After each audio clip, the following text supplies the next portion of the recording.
নমস্কার বন্ধুরা, সবাই কেমন আছো? আশা করি ভালোই আছো। আমিও খুব ভালো আছি। আজকে আবারও একটা ভিডিও নিয়ে চলে এসেছি তোমাদের সঙ্গে শেয়ার করব বলে। তো বড়দের প্রণাম আর ছোটদের বুক ভরা ভালোবাসা দিয়ে চলো আজকে ভিডিওটা শুরু করি। তো অনেকে অনেক রকমভাবে ঘুষো চিংড়ি মাছ খেয়েছো। তো আজকে আমি এই ঘুষো চিংড়ি মাছ দিয়ে দু রকম রেসিপি বানাবো। তো একরকম রেসিপি আমি আমার শাশুড়ির কাছ থেকে শিখেছি, সেটাও তুলে ধরবো, আর একরকম আমি বানাবো নিজের মনের মতন করে। তো চলো দেখে নিই আমি কিভাবে বানাচ্ছি সেটা প্রথমে। তো দেখো আমি যেভাবে বানাবো, তো সেটা তার জন্য নিয়ে নিয়েছি প্রথমেই চিংড়ি মাছ একটা মিক্সিং জারে দিয়ে দিয়েছি। এটাকে আমি একটু পেস্ট করে নেবো। আর এদিকে দেখো নিয়ে নিয়েছি পেঁয়াজ, ধনেপাতা আর কাঁচা লঙ্কা। ঝালের পরিমাণটা অবশ্যই তোমরা তোমাদের মতন নেবে, আমি তো আমার মতন অল্প করে নিয়েছি, খুব বেশি ঝাল দিইনি। দেখো চিংড়ি মাছটা আমার পেস্ট করা হয়ে গেছে, একটা জায়গায় আমি নিয়ে নিয়েছি। এবার আমি দিয়ে দিলাম কিছুটা বেসন মানে দিয়েছি প্রায় ছোটো চামচের 4 চামচ মতন। তো বেসনটা দিলে ভাজার সময় ভেঙে যায় না, সেই জন্য। এবার বেসন যদি ঘরে না থাকে সেক্ষেত্রে ডাল বাটাও দিতে পারো, তাতেও কিন্তু বেশ ভালো লাগে। তো বেসন দিয়ে দেওয়ার পর দিয়ে দিলাম পরিমাণ মতো নুন আর একটু কালো জিরে। তারপর দিয়ে দিলাম ওই যে কুচিয়ে রাখা পেঁয়াজ, ধনেপাতা আর কাঁচা লঙ্কা। এদিকে দেখো দিয়ে দিলাম কিছু গুঁড়ো মশলা, দিয়ে দিয়েছি হলুদ গুঁড়ো, জিরা গুঁড়ো। এবার একটু দিয়ে দেবো কাঁচা সর্ষের তেল।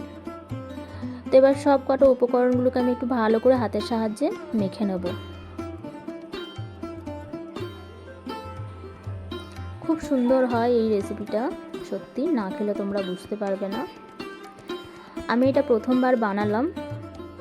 তো যাদের মুখে রুচি নেই, খেতে ইচ্ছা করে না বা কিছু ভালো লাগে না, মুখ খারাপ হয়ে যায় শরীর টরীর খারাপ করলে, তো সেক্ষেত্রে এই ধরনের রেসিপি যদি বানিয়ে খাও অনেকটা কিন্তু স্বাদ ফিরে পাবে বা ভালো লাগবে। এটা দিয়েই যেন শুধু ভাত খাওয়া হয়ে যাবে। তো দেখো আমার মাখা হয়ে গেছে, এটা রেডি হয়ে গেছে, মেখে রেডি করে নিয়েছি। এদিকে দেখো নিয়ে নিয়েছি কিছুটা তেঁতুলটাকে আমি একটু ভিজিয়ে রেখে দিয়েছিলাম। এদিকে কড়াই বসিয়ে দিয়েছি গ্যাসের উপরে। কড়াইটা গরম হয়ে যেতে তেল দিয়েছি, তেলটা একটু চারিদিকে মাখিয়ে দিলাম। এটা অল্প তেলে করতে হয়, তাও আমি প্রথমে অনেকটাই তেল দিয়ে ফেলেছি ভুল করে। তো সেই জন্য আমি দেখো চিংড়ি মাছের যে পেস্টটা ওটা আমি ধার দিয়ে দিয়ে একটু একটু করে বড়ার মতন করে আকার দিয়ে দিচ্ছি। এটা অনেকে চাবড়িও বলে শুনেছি। তো এরকম ছোটো ছোটো করে আমি তেলের চারিদিক দিয়ে দিয়ে দেবো।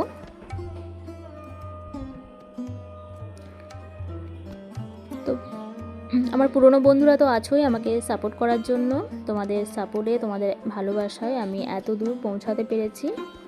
তোমাদেরকে অসংখ্য ধন্যবাদ, অনেক অনেক ভালোবাসা। এইভাবে পাশে থেকো, সাথে থেকো।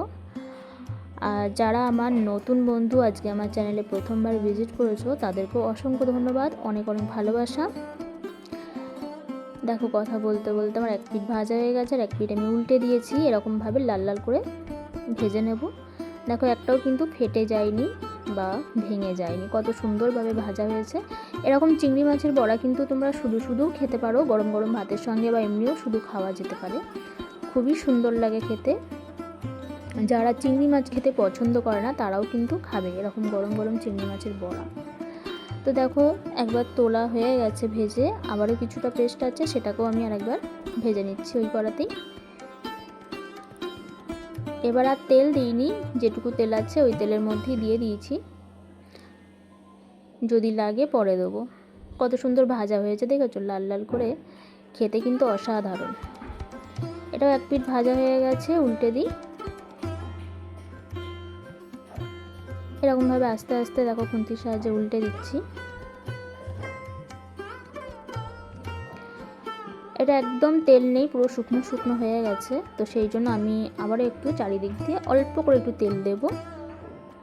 তোমরা চাইলে দিতে পারো বা নাও দিতে পারো, কোনো অসুবিধা নেই। এরকমভাবেও ভাজা বেশ ভালো লাগে অল্প তেলে।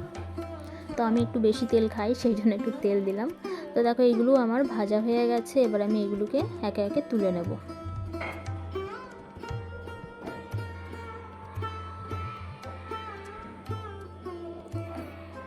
সবগুলো বড়া আমার ভাজা হয়ে গেছে। ভেজেছিলাম তো অনেক কটাই, কিন্তু খাওয়া হয়ে গেছে অর্ধেকটা ভাজতে ভাজতেই। তো ভেজে নিয়েছি, কত সুন্দর দেখতে দেখো, গন্ধটাও কিন্তু খুবই সুন্দর। তো এদিকে দেখো ওই কড়াতেই আমি আবারও একটু অল্প করে তেল নিলাম। এটা খুবই অল্প তেলে বা অল্প মশলায় রান্না হচ্ছে, খুব ঝটপট রান্না হয়, একদম চটজলদি, খুব বেশি সময় নেয় না। তো দেখো কড়াতে তেল দিয়েছি অল্প একটু, সেই তেলের মধ্যেই দিয়ে দিলাম সর্ষে আর শুকনো লঙ্কা ফোড়ন। আমি দিয়েছি হলুদ সর্ষে, তোমরা চাইলে কালো সর্ষেও দিতে পারো, কালো সর্ষে তো ভালো লাগে। তো তারপর দেখো ফোড়নটা ভেজে নিয়ে দিয়ে দিলাম তেঁতুলের পাল্পটা। তেঁতুলের পাল্প দিয়ে আমি একটু জল দিয়ে দিয়েছি, সেটা অফ ক্যামেরায় তোমাদের দেখানো হয়নি, সরি।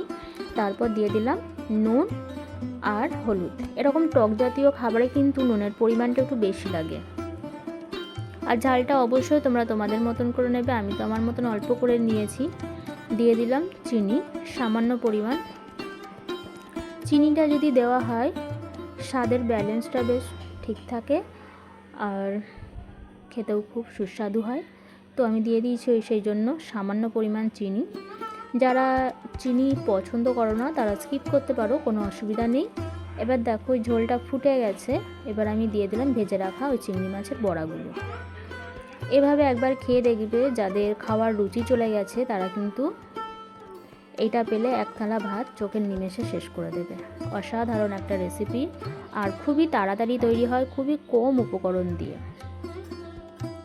তো দেখো আমার এই চিংড়ি মাছের এই টকটা তো রেডি হয়ে গেছে, আমি একটা জায়গায় তুলে নিচ্ছি। দেখতেও কিন্তু খুবই সুন্দর, আর দেখেই তো আমার জিভে জল এসে যাচ্ছে। তোমাদের এই রেসিপিটা কেমন লাগলো অবশ্যই একটা কমেন্টের মাধ্যমে জানাতে ভুলো না। বেশ টক ঝাল মিষ্টি সব রকম মিশিয়ে খুব সুন্দর একটা রেসিপি। আমি প্রথমবার বানালাম, প্রথমবারই এত সুন্দর হয়েছে। অবশ্যই একবার ট্রাই করে দেখবে, ভালো লাগবে আশা করি।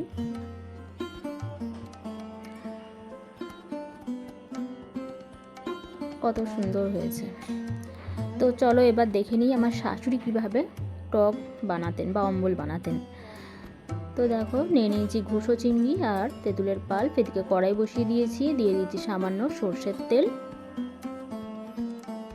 এটাতেও খুব বেশি উপকরণ লাগছে না বা মশলাও লাগছে না, একদম মশলা ছাড়াই বলতে গেলে হয়, চটজলদি খুবই তাড়াতাড়ি হয়, এটা যেন আরও তাড়াতাড়ি তৈরি হয়। তো ওই তেলটা গরম হয়ে যেতে দেখো দিয়ে দিলাম তেলের উপরে ফোড়ন, সর্ষে আর শুকনো লঙ্কা। ফোড়নটা একটু হালকা করে ভেজে নিলাম। ফোড়নটা ভাজার সময় অবশ্যই খেয়াল রাখবে একটু সর্ষেগুলো ছেটকায় ফেটে ফেটে। এবার দিয়ে দিলাম ওই তেলের মধ্যেই চিংড়ি মাছটা। চিংড়ি মাছটা দিয়ে হালকা করে ভেজে নেব,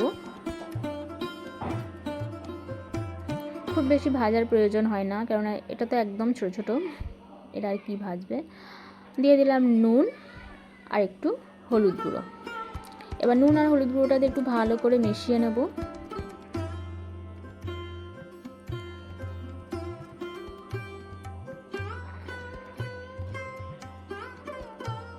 ভালো করে মেশানো হয়ে গেছে, এবার আমি দিয়ে দেবো ওই তেঁতুলের পাল্পটা। তেঁতুলের পাল্প দিয়ে আমি একটু ফুটিয়ে নেব।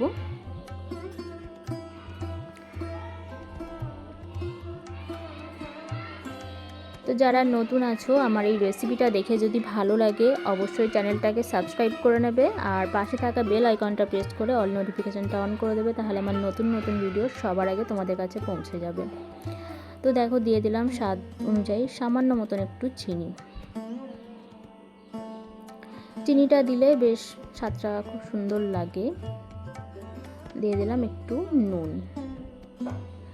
টক জিনিসে কিন্তু অবশ্যই নুনের পরিমাণটা একটু বেশি লাগে, সেটা কিন্তু খেয়াল রাখতে হবে। এতক্ষণ ধৈর্য সহকারে আমার ভিডিওটা দেখার জন্য সকলকে অসংখ্য ধন্যবাদ, অনেক অনেক ভালোবাসা। এইভাবে পাশে থেকো, সাথে থেকো। আর আজকের এই রেসিপিটা সবার কেমন লাগলো অবশ্যই একটা কমেন্টের মাধ্যমে জানাতে ভুলো না। তোমাদের একটা কমেন্ট কিন্তু আমাকে উৎসাহ দেয় নতুন নতুন রেসিপি দিতে। আর ভিডিও শুরুতে অবশ্যই একটা লাইক দিয়ে দেখা শুরু করো, তোমাদের একটা লাইক কিন্তু খুবই গুরুত্বপূর্ণ। তো দেখো আমার টকটা রেডি হয়ে গেছে, আমি একটা জায়গায় তুলে নিলাম। কত সুন্দর হয়েছে, খেতেও কিন্তু অসাধারণ দুর্দান্ত স্বাদের। তো আজকের মতন ভিডিওটা এতটুকুই থাক, ততক্ষণ তোমরা ভালো থেকো, সুস্থ থেকো, টাটা।